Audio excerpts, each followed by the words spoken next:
Graça e paz, amém?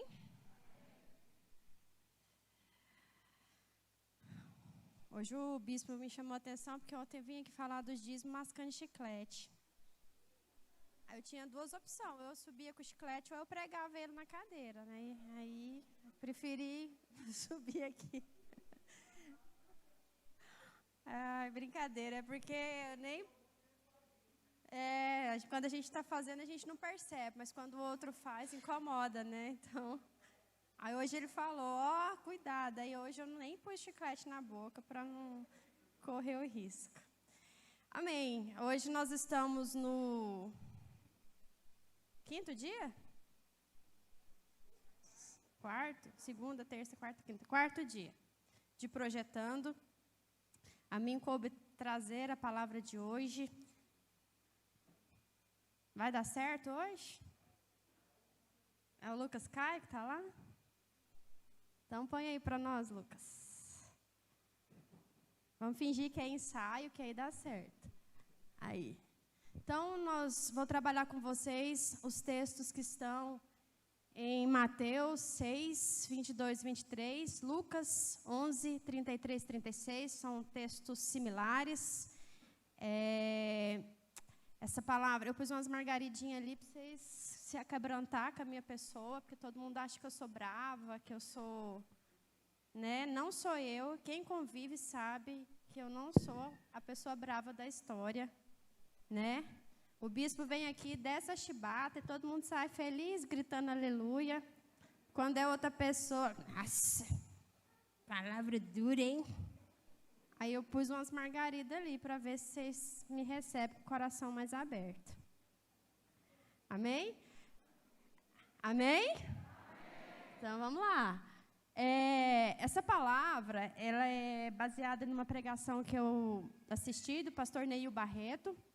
Então, eu adaptei, né? Mas depois vocês podem procurar lá no YouTube. Eu não copiei, estou citando a fonte, tá? Não plagiei, eu adaptei, porque é um pastor que eu gosto muito e aquilo que a gente gosta vale a pena compartilhar. Então, vamos lá. Eu vou ler o texto primeiro, vou ler lá em Mateus. Calma, não vou falar de amor ao dinheiro, pode ficar tranquilo.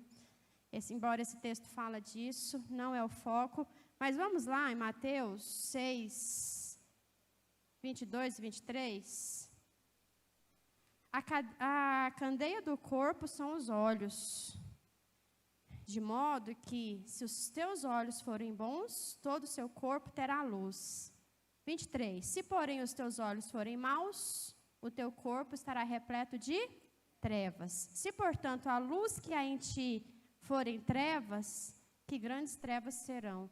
Interessante ter luz e ainda assim ter treva, né? É bem contraditório isso. Dá uma olhada lá para fora. Como é que está o tempo? Fala, gente. Chuva. Sim ou não? O tempo está chuvoso. Você vai mudar isso? Não, não vai mudar. É um fato, não é? Agora, você pode mudar a forma como você enxerga o tempo chuvoso. Sim ou não? Quando você era criança que chovia, pelo menos na nossa época, era o quê? Ir para a chuva, andar na enxurrada, chegar lameado em casa, achando a coisa melhor do mundo. Hoje, se pingar no seu sapato, o mundo acaba. Né? Então, nós não podemos mudar as circunstâncias, mas nós podemos mudar a forma como nós enxergamos as circunstâncias. Coloca aí. Então, eu queria trazer essa palavra para nós falarmos um pouquinho que o meu olhar, ele determina o meu aprendizado. Então, se fosse um título, um tema, né? Um título dessa palavra seria isso. O meu olhar, ele determina o meu aprendizado. É isso que esse texto fala, né? Se os meus olhos forem bons, né? Todo o teu corpo terá luz. Você lembra quando você aprendeu lá na escola os 5 sentidos? Não tá bom. 5. Alguém inventou que tem 6º sentido. E normalmente é a mulher que tem. Para que eu não sei, porque 5 já dá para ter uma percepção boa do mundo, não dá? Basta colocar eles para funcionar. Então, hoje eu vou falar só desse sentido que é dos olhos. Outro dia a gente estava numa conversa corriqueira, né? E aí a gente tem uma revelação do céu, porque que Deus falou com a mula. E é verdade, porque ela tem percepção de ambiente, que nós não temos. Os animais têm uma percepção, eles têm os sentidos muito mais aguçados, porque o quê? Eles prestam atenção, né, às informações que estão à nossa volta.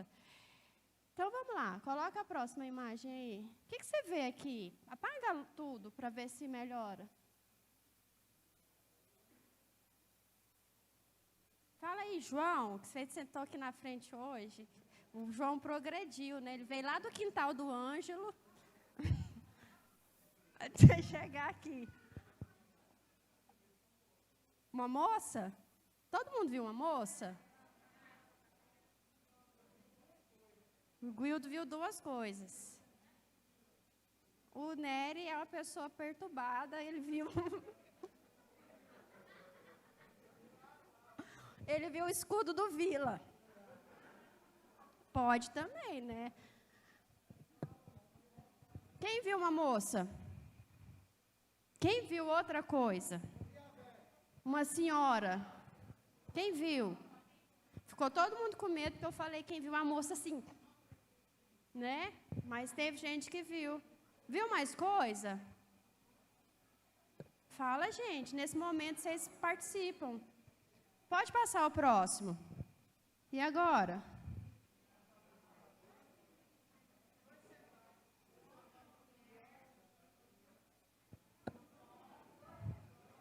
Quem viu um casal de idosos? Quem viu duas pessoas sentadas tocando viola? Quem viu um cálice?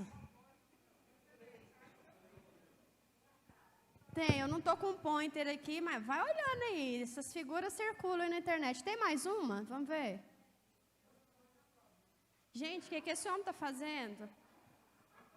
Pelo amor de Deus. Quem é essa pessoa? É o príncipe da família real. Olha o que a pessoa faz. Agora passa o próximo. Era isso que ele estava fazendo. Viu aí? Vamos voltar lá na primeira figura? Quem viu a moça, tá certo? Tá. E quem viu a outra coisa, a idosa? Tá certo? Tá também. É a mesma figura com diferentes pontos de vista. E o próximo? Tá certo, os idosos? Tá certo. E as outras tantas coisas? A gente só não achou o escudo do Vila, mas com muita fé a gente vê. Próximo. Quem viu isso aí achou que era um gesto obsceno, tá certo? Até que tá, né? Mas você pode esperar um pouquinho antes de você sair divulgando a notícia, não pode? Porque a verdade, ela está num outro ângulo. Ele estava contando uma história, alguém pegou a foto de outro lado. O que eu quero dizer com isso?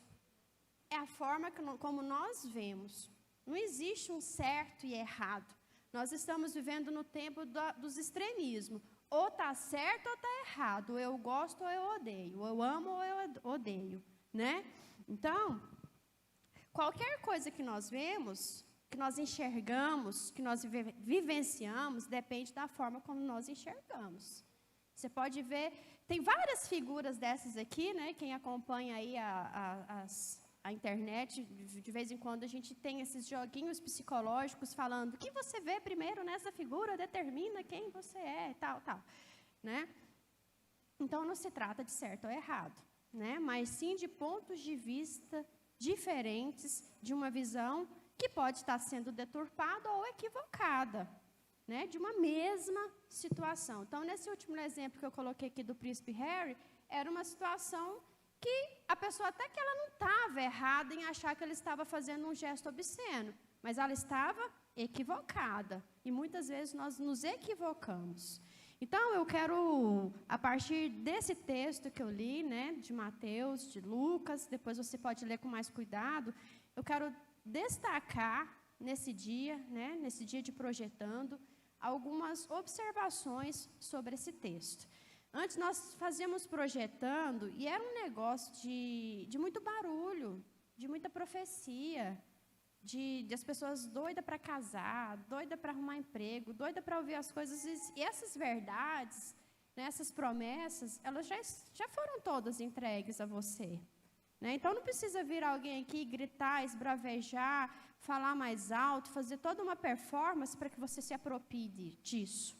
O que você precisa é se apropriar das verdades que já foram, né, das promessas que já nos foram entregues. Amém? Então, a primeira coisa, pode passar, por favor? Tem mais essa aqui que eu esqueci, que eu tinha colocado. Apaga de novo aí a luz. Quem viu esse filme? Vocês não assistem televisão, não? Tudo crente. É um filme, né, que tem duas versões. E uma versão é o menino que matou meus pais. E o segundo, a menina que matou os pais. É a mesma história, só que pontos de vista diferentes. E quem sabe de quem que eu estou falando aqui?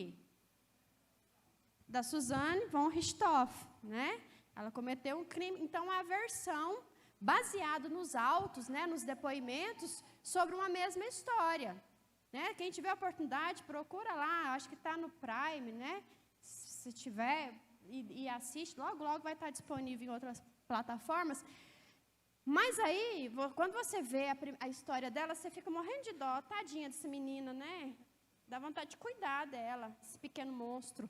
Aí depois, quando você vê a história dela, a história do menino, aí você já inverte a sua opinião. E é a mesma história. Então, entre a verdade, existe o quê? Entre a verdade de fato, existe as versões, né? Agora sim, pode passar aí. Então, as circunstâncias têm o poder de deformar as nossas vidas.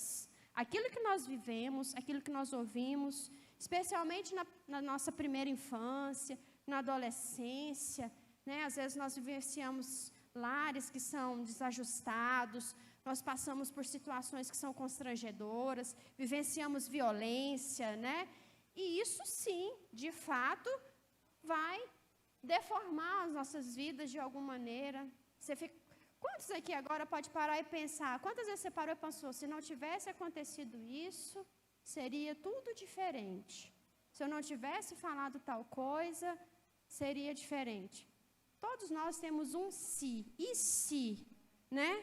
Mas eu posso voltar atrás? Eu posso mudar o que já aconteceu? Sim ou não? Não posso. Não posso. Não posso mudar aquilo que já aconteceu. O que eu posso é olhar para frente.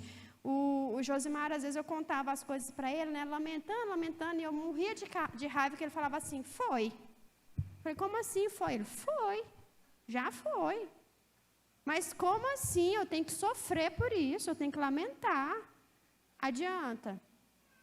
Não, às vezes o falar é terapêutico, chorar é terapêutico, lamentar, mas tudo tem um tempo. O que nós não podemos é passar as nossas vidas, a vida inteira, lamentando, sofrendo, sentado na cadeira, escrito lá, vítima, eterna vítima, e se achando, né, a pessoa mais sofrida do mundo. Todo mundo tem uma história triste para contar. Todos nós já passamos por algum perrengue, em maior ou menor grau, né? Então, a forma como nós lidamos, eu falei para vocês, olha para fora, está chovendo, está chuvoso, há possibilidade grande de cair um temporal daqui a pouco? Sim. Agora, cabe a mim enfrentar essa situação da melhor forma possível. Ou eu vou lamentando, xingando, amaldiçoando a chuva, ou eu vou dando graças a Deus porque está chovendo. Eu posso mudar a chuva? Não está ao meu alcance. Eu posso mudar um diagnóstico de uma doença, de alguma coisa? Não, eu não posso. Eu não quero aqui minimizar o sofrimento de ninguém, de jeito nenhum. Cada um sabe a dor que passa, cada um sabe, né, o sofrimento que passa, a angústia que passa. O que eu quero dizer para você, o que eu quero te trazer aqui é uma palavra de ânimo. O que eu quero dizer para você é que a forma como você encara essas adversidades, ela pode ser diferente, ela pode te trazer uma perspectiva diferente de um mesmo problema, né? Então, o mais importante do que a circunstância é a forma como nós enxergamos essa circunstância, né? Como que ela se traduz, né? A forma que enxergamos a circunstância, ela se traduz no poder ainda maior de deformação. Então, eu posso ter vivenciado uma situação na minha infância, na minha adolescência ou na minha juventude e trazer aquilo como um eterno motivo de rancor, de ser uma pessoa amarga, de ser uma pessoa fechada, de ser uma pessoa que não se abre para nada.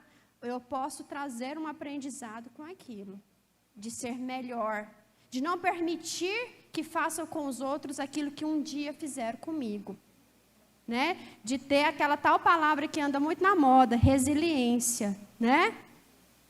Próximo aí. Tá, daqui a pouco eu entro aqui. Então, um acontecimento, o fato, a notícia, você não vai mudar nada disso. Nós não temos esse poder, né? Nós não podemos também ficar, né, ali, libere palavras positivas, pensar, não é isso. Não é isso. Isso não muda nada. Um fato, não, ele não vai mudar com o seu pensamento positivo. Tá? Isso aí não existe, pensamento positivo. O que eu estou te falando são atitudes frente à adversidade. Quantos estão entendendo? Amém? Então, esse acontecimento, seja lá o que for, esse fato, essa coisa ruim, essa coisa que eu espero, que eu anseio, que não acontece, que demora, que vai passando o tempo e eu não vejo resposta, algum aprendizado eu tenho que ter, né? Então, a circunstância, o aprendizado, a maturidade, ela tem que ser adquirida com essas coisas que aconteceram. Então, o que eu estou te propondo é mudar a sua capacidade de analisar a situação. É o seu olhar, né? É não achar que foi de tudo ruim, de tudo péssimo, e eu vou ser sempre uma vítima, uma coitada, porque o mundo é ingrato comigo, né? Então, se você trabalha a saúde do seu olhar, tudo no seu corpo será bom. Só eu que estou dizendo isso? Está escrito aqui, ó. Está escrito aqui. Se os seus olhos são bons, todo o seu corpo terá luz. Se os seus olhos forem maus, o teu corpo estará repleto de trevas. Então, isso trata-se da forma como eu enxergo. Que eu enxergo as pessoas. Já viu aquela pessoa que você fala, nossa, que pessoa que tem um olhar ruim? Não tem? Essa semana eu ouvi uma pessoa falando assim, sentimento a gente disfarça. Tem gente que é artista, né? Tá com ódio mortal, mas faz aquela maquiagem, né? Faz aquela presença VIP assim nos lugares que ninguém nem desconfia que você está com vontade de matar ou de morrer. Isso disfarça. Sentimento a gente consegue disfarçar. Aí essa pessoa falou assim, mas energia ruim não dá para disfarçar. É ou não é? Tem pessoas que você bate o olho e fala assim, vou até usar um termo aqui meio espírita, assim, que pessoa carregada, que urucubaca é essa que essa pessoa carrega? Não é? Outra coisa que não dá para disfarçar é olhar. A pastora Daiane trabalha especificamente com olhar, né? Muda tanto, um traço a mais, outro a menos, mas o olhar, triste ou feliz, esse não dá para disfarçar, não tem maquiagem que disfarça. Se vocês observarem isso, vocês vão ver que eu trago verdades. Então, às vezes, muitas coisas nós disfarçamos. Isso trata-se de saúde naquilo que nas nossas percepções, especialmente do que nós olhamos, né? Então, o nosso corpo vai ser bom de acordo com os nossos olhos. Se eu olho as coisas de uma forma boa, o resto vai bem. Já viu o olhar da criança? Tanto que a criança, de uma maneira geral, ela enxerga as coisas de uma forma bem mais divertida do que nós, bem menos fatalista do que nós adultos, né? Todos nós passamos por situações ruins, e pior do que uma circunstância contrária, então é uma visão deturpada, né, equivocada a respeito de uma circunstância. Então, mais uma vez, eu quero dizer para você, assim como você enxerga, assim será o desenrolar da sua vida. Se você não enxerga com bons olhos aquilo que você está vivendo, vai ser um eterno patinando no mesmo lugar. E aí eu chego no ponto 2 aqui, que mais importante do que mudar o que enxergamos é mudar a forma como enxergamos. Porque mudar, vocês já viram, né, nós concordamos que tem situações em que eu não posso mudar. Às vezes você está trabalhando num lugar e está muito difícil, né? Está pesado. Outra palavra que está muito na moda é ser tóxico, né? Você está cheio de pessoas tóxicas e você não é tóxico, só os outros que são. Mas você precisa do salário. Como é que você vai fazer? Meter o pé e sair? Não é assim, né? Então, às vezes eu posso mudar o ambiente. Se não sou eu a pessoa tóxica, eu posso neutralizar aquele ambiente que está sendo tóxico, porque, afinal de contas, eu sou ou não luz? Amém? Então, muitas vezes, nós empreendemos, né? Vou falar de novo aqui, né? Gastamos energia tentando mudar pessoas, tentando mudar o outro. Aí a gente troca de emprego, a gente troca de faculdade, a gente troca de igreja, porque aquela igreja, pelo amor de Deus, né? Ninguém merece aquela igreja. Nós trocamos de relacionamento, porque a pessoa também era tóxica. Emprego, e por aí vai, você troca. Hoje nós trocamos muito de tudo, hoje é tudo muito descartável, né? E aí vamos trocando, nessa tentativa de mudar o que enxergamos.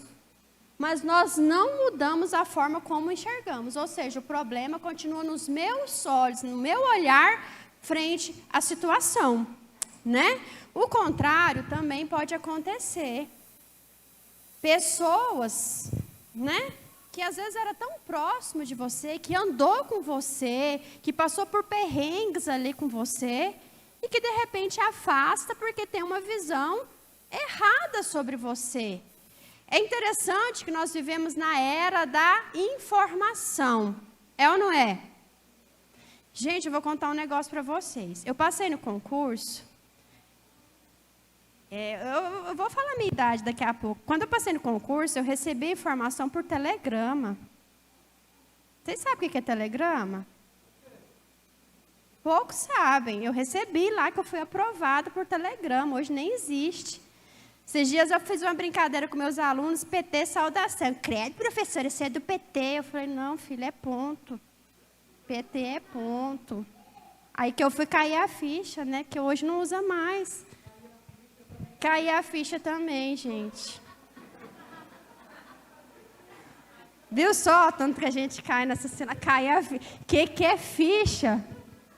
Né? Eu tive que fazer um tutorial para o Arthur outro dia. O que é cair a ficha? Quantos se lembram, gente? Era no Reis, o orelhão. Era Reis, não era Canadá. Não era?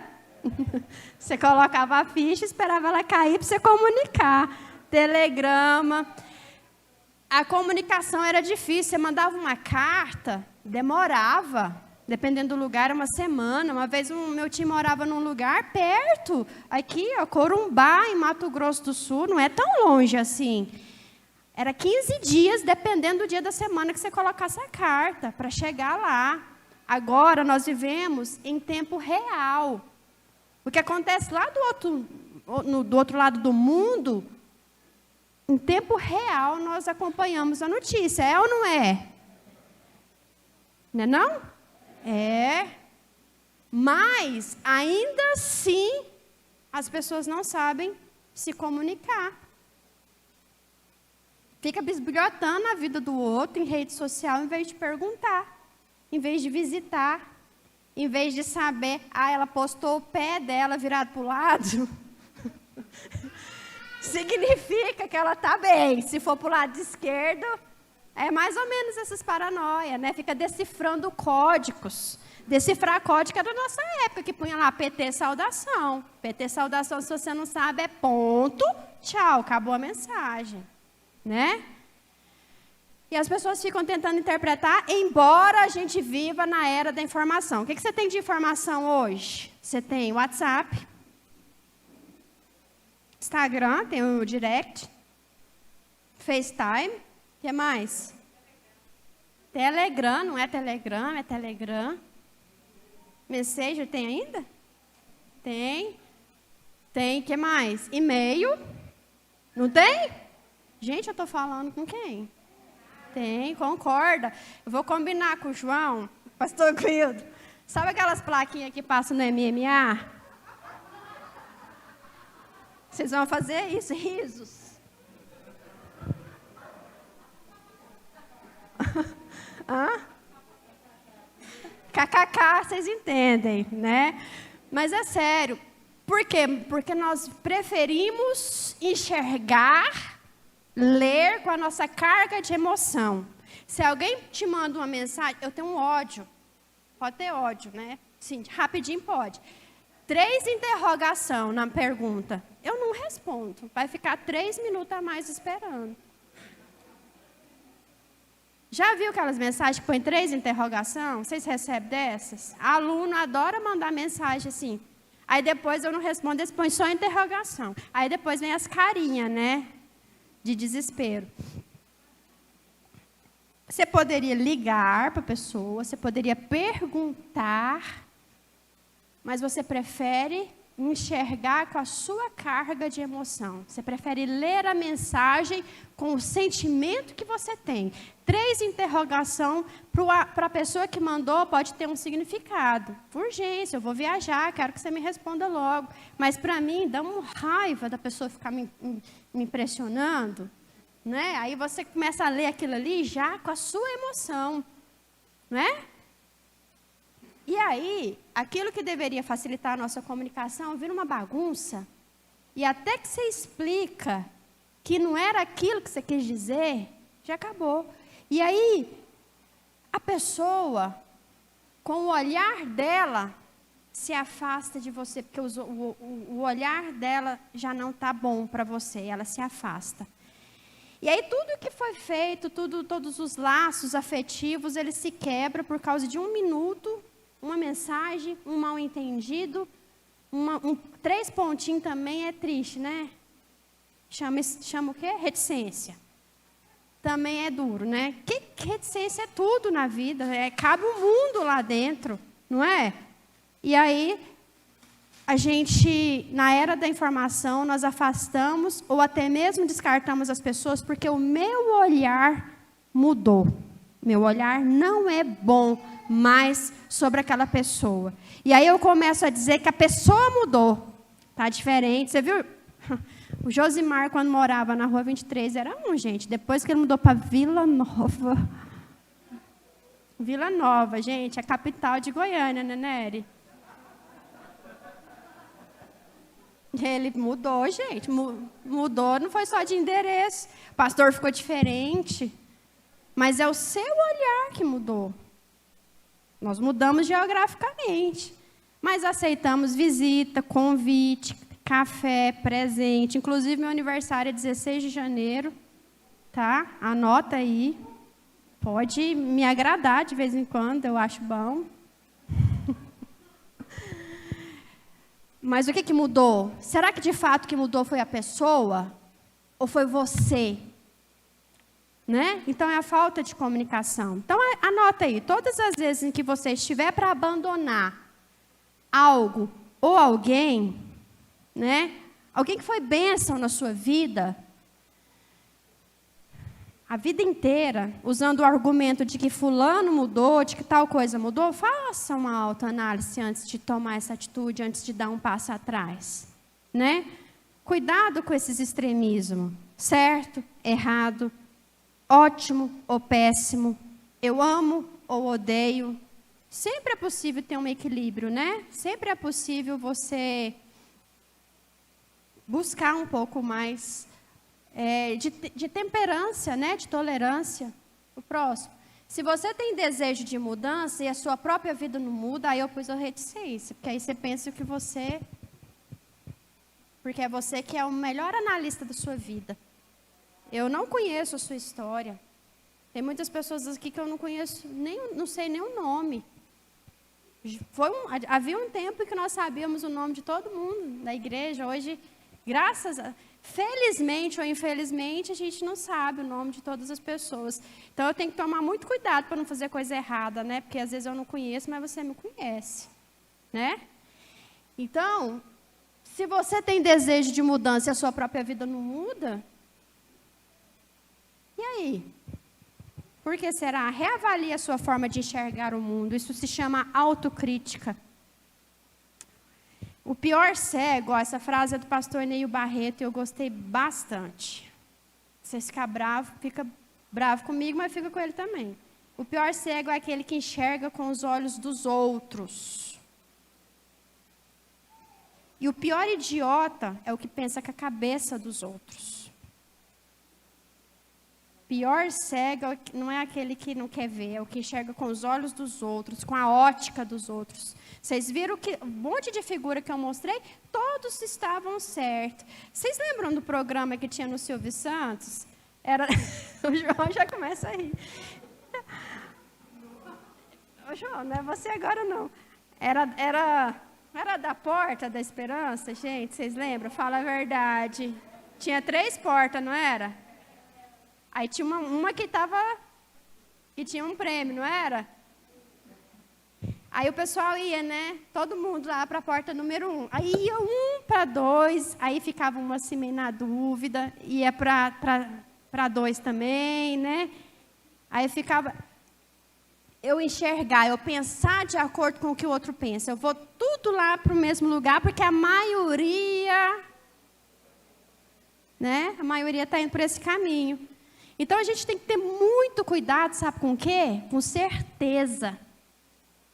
Certeza é um perigo. Quanto mais velho a gente vai ficando, a gente vai tendo menos certeza. Não é?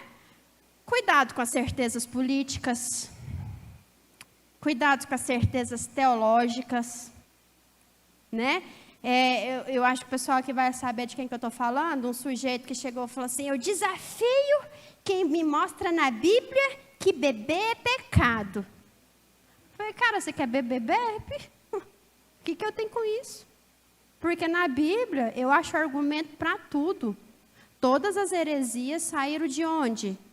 Na Bíblia. Quer beber? Bebe. Vai em paz que o Senhor te acompanha. Eu vou ficar perdendo meu tempo para provar algo para alguém que não quer dialogar. Quando a pessoa chega, bate na mesa e te desafia, eu saio correndo. Eu quero lá saber de desafio.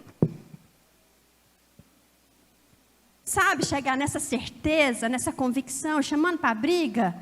Por favor, certezas teológicas. Às vezes, você pode até não concordar comigo, mas às vezes você para e pensa assim: será que esse negócio de céu e inferno existe mesmo? Será que tudo isso é verdade? Será que quando morre não acaba tudo? Fecha o olho, acabou, virou esterco? Vai falar que você nunca pensou isso. Muitas vezes. Eu também. Sabe por quê? Porque nós não temos certeza nenhuma. Ninguém morreu e voltou para contar. Nós seguimos mediante a fé. E fé é a convicção das coisas que não se vê. Eu não vejo nada, eu não tenho prova, não tenho argumento. Né? De vez em quando tem uns pastores aí que diz que vai no inferno e volta. A pessoa que vai 7 vezes no inferno e volta, ela já é de casa. Não é? Não, presta atenção. Fala sério, gente. Vai lá e volta, uai. Já o capeta já fez até uma chave para ela, mas pelo amor de Deus. Nós não sabemos, é a nossa fé em Deus, nossa fé em Cristo que faz com que nós, pela fé, seguimos no alvo. Mas muitas vezes a dúvida vem sobre nós. E é nesse momento em que nós precisamos, rejeita que é do inimigo, papapá. Não, a gente tem que ter cuidado com a certeza. Certeza absoluta, certezas filosóficas, existenciais. Eu me dá uma agonia daquelas... Agora está muito na moda a tal da live, né? Que ranço de live, gente, pelo amor de Deus. Desculpa, pastor Guido. Falta de paciência de live. Que tristeza de live. Não até que eu gosto de live. Mas assim, não é da live propriamente dita, mas é da certeza, das brigas, dos embates, sabe? Parecendo dois pitbull ali, esbravejando acerca de um tema que, se você parar para olhar e pensar, os dois lados podem estar certos. É ou não é? Aí precisa ficar ali. Eu desafio. Então, essa certeza absoluta, ela nos traz uma visão equivocada, porque só o que eu estou vendo é que está certo. Eu não mudo, né? Eu olho aqui que eu estou vendo a bandeira do Brasil, a outra, do Japão, da Inglaterra. Eu vou ficar de cá para a Inglaterra, que é mais negócio, né? É isso que eu vejo. Tá certo? Se eu olhar para cá, eu vejo outras bandeiras, da Menonita, de Jesus, de Goiás. Aí, se eu falar e brigar que tem 4 bandeiras do Japão, do Brasil, de Israel, da Inglaterra, e o outro fala que não, que tem 4 bandeiras, que é isso, está errado. Os dois estão certos, mas se eu continuar olhando para cá, eu só vou ver essas bandeiras. Se eu continuar olhando para cá, eu só vou ver essas bandeiras. E aí eu não mudo a minha forma de enxergar e eu vou afirmar com toda certeza que o fulano que está olhando para cá está errado. E o outro fulano vai querer me convencer que eu estou errada. Mas isso é o quê? Ponto de vista diferente. Então, visão equivocada, intolerância, empobrecimento do outro, porque eu sei e o outro não sabe de nada. Né? Isolamento, porque eu sou tão dono da verdade que não tem ninguém capaz de dialogar comigo. Né? E aí a pessoa vai ficando isolada. Ter dúvida é muito mais humano do que ter certeza. Ter dúvida é, quem é professor que sabe, aquele bom aluno, ele pergunta, né? Aí tem aquele que não pergunta nada, que fala que entendeu tudo, é porque ele não escutou nada que você falou. Não é? Ou, no mínimo, ele não está interessado. Agora, quem tem dúvida, quem prestou atenção naquilo que você está ensinando, naquilo que você está falando, ele fala, peraí, deixa eu perguntar. Eu estou fazendo doutorado, e é engraçado que você entra num lugar onde todo mundo sabe tudo sobre todas as coisas. Eu fico pensando, para que tem disciplina se você já sabe tudo? E aí eu ficava com vergonha de perguntar as coisas, porque parecia que todo mundo sabia até mais que o professor. Aí eu falei, quer saber, eu vou fazer umas perguntas, por mais idiota que eu achar, eu vou fazer, eu vou perguntar, não estou entendendo. Aí quando eu perguntava, eu falava, olha, uma pergunta assim, eu não estou entendendo isso aqui. Aí eu falando, eu também não entendi. Todo mundo eu via que ninguém estava entendendo. Mas às vezes a gente é tão cheio de si, que eu quero mostrar conhecimento. Eu quero sair falando que eu sei, às vezes eu não sei. Mas eu tenho que fazer aquele filtro e mostrar e postar que eu sou maravilhoso, que eu estou entendendo de tudo. Eu não. Hoje, um dia, antes, eu ficava um pouco acanhada. Gente, mas parece que é tão idiota a minha dúvida. Hoje, não. Hoje em dia eu pergunto, e pode ser ridícula para os outros, mas é a minha dúvida. E eu vou perguntar, né? Sabe por quê? Quem pode ter certeza absoluta sobre qualquer coisa? Quem tem resposta sobre tudo? E de repente a sua dúvida é a dúvida de tanta gente, não é? Então a gente não tem que ter vergonha de não saber. O que a gente tem que ter vergonha é de achar que sabe, né? Ninguém convence quem não quer ser convencido. Eu desafio a provar que na Bíblia é pecado beber. Não, bebe. A pessoa não quer conversar com você. Eu posso pegar esse assunto da bebida e ter diferentes pontos de vista sobre a bebida e alguém falar, não, de fato, Jesus transformou a água em vinho, tá certo? Tá ou não tá? Tá. Aí o outro vai falar assim, não, mas não era bem um vinho, era um suco, assim, não sei o quê, não sei o quê. Pode estar certo? Vamos ver direito? Pode ser que sim. Mas Paulo não falou lá para Timóteo beber vinho para o estômago? O pastor Guja está falando que é misturado com água. Tá certo? Tá. E aí, eu quero polemizar uma coisa que não é, sabe, não vai te levar nem para o céu nem para o inferno. Sabe, se isso te dá paz, não precisa do pastor te liberar para fazer, não. Amém? Uma vez a pessoa chegou, né? Santidade, assim, que eu ficava até constrangida de olhar. Ai, pastor, vai ter um show do Bruno e Marrone na pecuária. É pecado ir? Fiquei calada. Eu falei, sabe o André Valada? Eu pensei, pecado não é, mas que é de um mau gosto, gente. Ficar cantando, se eu guardo, eu não sou vagabundo, eu não sou delinquente, dormir na praça. Vai em paz. Aí tem que o pastor te dar aval para as coisas que você já quer fazer, né? Vocês entendem o que eu estou falando? Eu acho mau gosto, mas tem gente aqui que pode falar assim para mim, nossa, não é, eu amo, adoro. Tipo, vai em paz também, sabe? Não é isso o mais importante na nossa vida. Vocês entendem o que eu estou falando de certo e errado? Você tem o Espírito Santo de Deus na sua vida. Amém? É Ele que vai te convencer. Abre lá, João 16. João 16. Estou quase acabando. Calma aí que o pastor está ali firme. João 16, 7. Todavia, digo-vos a verdade, para o vosso benefício que eu vou. Se eu não for, o Consolador não virá a vós, mas se eu for, eu enviarei. E quando ele vier, convencerá o mundo do pecado, da justiça e do juízo. Eu estou falando aqui tem meia hora. Eu não tenho poder nenhum de te convencer de nada do que eu estou falando.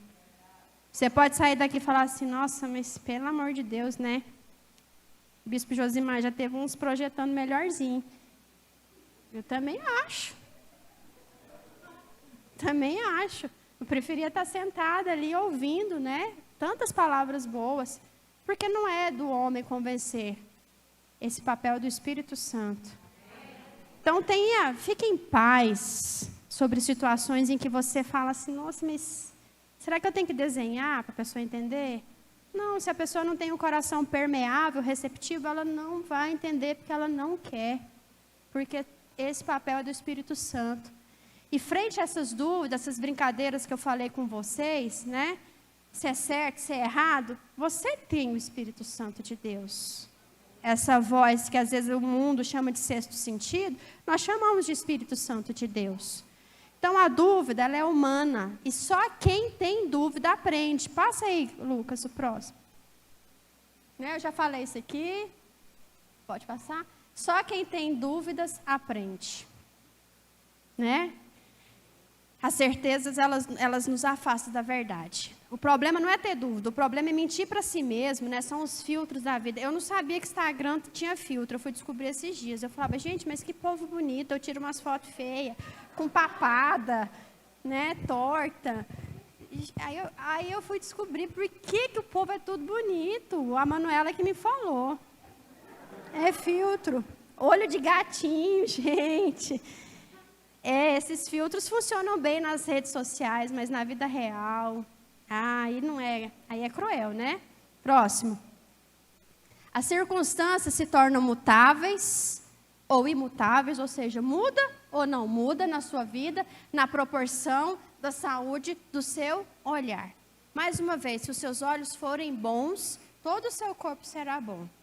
Então, à medida que eu permito que eu amadureça, que eu enxergue as situações de uma forma diferente, aí pode ser que a forma que eu enxergo, o aprendizado, ele venha, né? Próximo.